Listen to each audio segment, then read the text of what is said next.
আসসালামু আলাইকুম। কেমন আছেন সবাই? আশা করি আল্লাহর অশেষ রহমতে সবাই ভালো আছেন। আলহামদুলিল্লাহ আমিও ভালো আছি।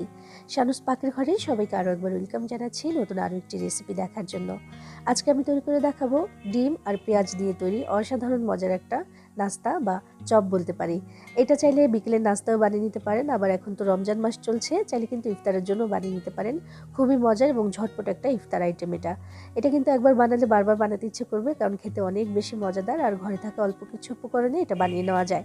তো চলুন আজকের এই মজাদার নাস্তা বা ইফতার আইটেমটা আমি কিভাবে বানিয়েছি সেটাই দেখে নেওয়া যাক। আর আপনি আমার ভিডিওতে একটা লাইক করে চ্যানেলটি সাবস্ক্রাইব করে পাশেই থাকবেন আশা করছি। আজকের এই চপটা বানানোর জন্য আমি 400 গ্রাম পরিমাণে পেঁয়াজ নিয়ে সেটাকে একদম মিহি কুচি করে কেটে নিয়েছি। আর এই যে পেঁয়াজটাকে কুচি করে কেটেছি না, এটা কিন্তু এমন করে কাটারই চেষ্টা করবেন, মানে যতটা সম্ভব হয় কুচি থাকা লাগবে। একটু মোটা হয়ে গেলে কিন্তু নাস্তার যে ফিনিশিংটা সেটা সুন্দর হবে না। তো এটার সাথে নিয়েছি আমি 3টা ডিম, আগে থেকে সেদ্ধ করে খোসাটাকে ছাড়িয়ে রেখেছি। এবার ডিমগুলোকে একটু টুকরো করে কেটে নিতে হবে। আমি এক একটা ডিমকে 4 ভাগে ভাগ করে নিচ্ছি, মানে এক একটা ভাগ দিয়ে একটা করে নাস্তা হবে, সেটা কিন্তু মাশাআল্লাহ বেশ বড় সাইজের হবে। তো এই জন্য 4 ভাগে ভাগ করে নিচ্ছি। চাইলে এক একটা ডিম দিয়ে কিন্তু 2টা নাস্তাও বানানো যেতে পারে, মানে 2 ভাগে ভাগ করে। তবে সেই নাস্তাগুলো সাইজে একেবারে বেশি বড় হয়ে যাবে। আর ভাজার ক্ষেত্রে যেটা হবে যে বেসনটা দিয়ে মাখাবো সেটা একটু কাঁচা কাঁচা রয়ে যাবে। তো বেশি বড় যেন না হয়ে যায় সেজন্য 4 ভাগে ভাগ করে নিয়েছি। এবার আমি একটা মিক্সিং বোল নিয়েছি। বিসমিল্লাহির রহমানির রহিম। এখানে আমি নিয়ে নিলাম আমাদের কুচি করে রাখা পেঁয়াজটা।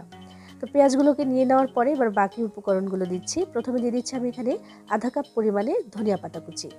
এরপর দিচ্ছি আমি এখানে কাঁচামরিচ কুচি, কাঁচা পাকা মিলিয়ে আছে এখানে। আমি এখানে 6 থেকে 7টির মতো মরিচ ব্যবহার করেছি, ঝালটা যার যার পছন্দ মতো নেবেন।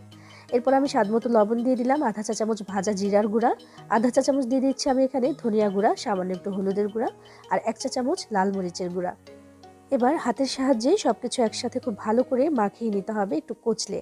এতে করে পেঁয়াজটাও নরম হয়ে যাবে আর জুসটাও বের হয়ে আসবে। আর যেই মানে শেপটা দেবো নাস্তার সেটাও কিন্তু একদম সুন্দর হবে।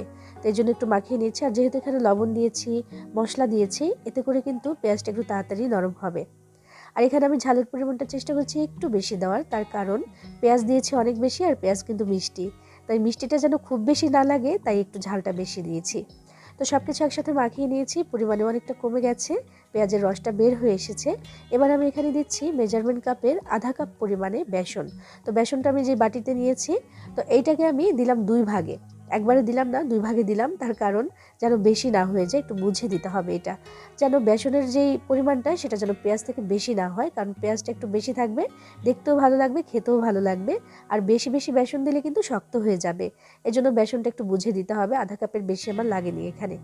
এবার সব কিছু ভালো করে মিশিয়ে নিয়েছি। বেসনটা কিন্তু শুধু একটু ওই বাইন্ডিংয়ের জন্য, একটু এক জায়গায় যেন থাকে সেজন্য। আর যেমন হয়েছে, সুন্দর একটা শেপও দেওয়া যাচ্ছে।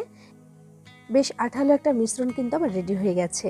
এবার আমি হাত ধুয়ে তারপর একটু তেল মাখিয়ে নিয়েছি, কারণ এটা অনেকটা আঠালো, হাতের সাথে লেগে লেগে যাবে একটু তেল না নিলে। এবার কিছুটা পরিমাণে মিশ্রণ নিয়ে এভাবে করে মেলে হাতের তালুতে নিয়ে নিলাম। একটু পাতলা করে দিচ্ছি, মানে যতটুকু হলে ঢাকা যায় ডিমের পিসটা ততটুকু হলেই হবে, খুব বেশি মোটা করব না। এরপর একটা ডিমের পিস দিয়ে তারপরে যে এভাবে করে আরেকটু দিয়ে সুন্দর করে এটাকে ঢেকে দিচ্ছি। একটা চপের আকার দিয়ে দিচ্ছি আমি। এটা যে কোনো শেপেই বানিয়ে নিতে পারবেন। ডিমটাকে চাইলে গোল করেও কেটে নিতে পারেন, তবে এমন করলে একটু সুন্দর লাগবে, তাই এইভাবে দিলাম। তো এই যে একটা বানিয়ে নিয়েছি, একইভাবে সবগুলো প্রথমে বানিয়ে নিতে হবে এবং তারপর ভাজার জন্য চলে যাব। চুলায় আমি তেল গরম হতে দিয়েছি। বিসমিল্লাহির রহমানির রহিম। এবার এক এক করে নাস্তাগুলো আমি এখানে দিয়ে দিচ্ছি। একসাথে যে কয়টা দেওয়া যায় আমি দিয়ে দিচ্ছি এখানে।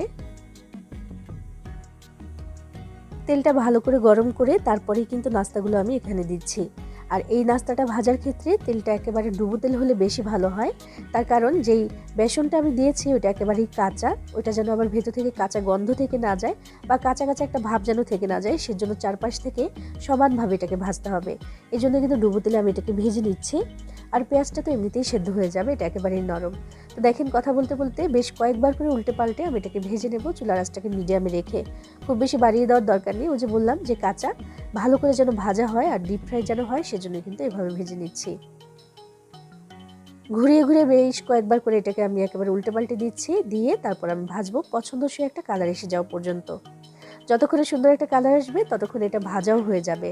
একেবারে মুচমুচে করে ভাজা হয়ে গেলে এগুলোকে তেল থেকে ছেঁকে তারপর আমি তুলে নিচ্ছি। নাস্তাটা বানিয়ে নিতে একেবারেই সময় লাগে না। একেবারে অল্প কিছু সময়ে এটা হয়ে যায় ঘরে থাকা কিছু উপকরণ দিয়ে। একবার বানিয়ে খেলেই বুঝতে পারবেন যে এটা ঠিক কতটা বেশি মজাদার। একবার বানিয়ে খেলে কিন্তু রোজ বানিয়ে খেতে ইচ্ছে করবে, এত মজার হয় এটা। একটু ঝাল, ঝাল, একটু মিষ্টি, মিষ্টি। মিষ্টি হয়েছে ওই পেঁয়াজটার জন্য। কথা বলতে, বলতে ভেজে নিয়েছি, সবগুলো তুলেও নিয়েছি এবং দেখেন মাশাআল্লাহ দেখতে কত সুন্দর আর আকর্ষণীয় লাগছে। এই চপটি চাইলে বিকেলের নাস্তা অথবা ইফতারের জন্য কিন্তু ঝটপট করে বানিয়ে নিতে পারেন। দেখলেন তো কতটা সহজে আমি এই নাস্তাটা বানিয়ে নিয়েছি। এতটাই মজার হয় এটা যে একবার বানালে কিন্তু বারবার বানাতে চাইবেন, কারণ ঘরের সবাই পছন্দ করবে ইনশাআল্লাহ।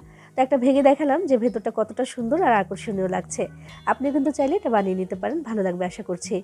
সবাই ভালো থাকবেন, সবার জন্য সবাই দোয়া করবেন। আল্লাহ হাফিজ।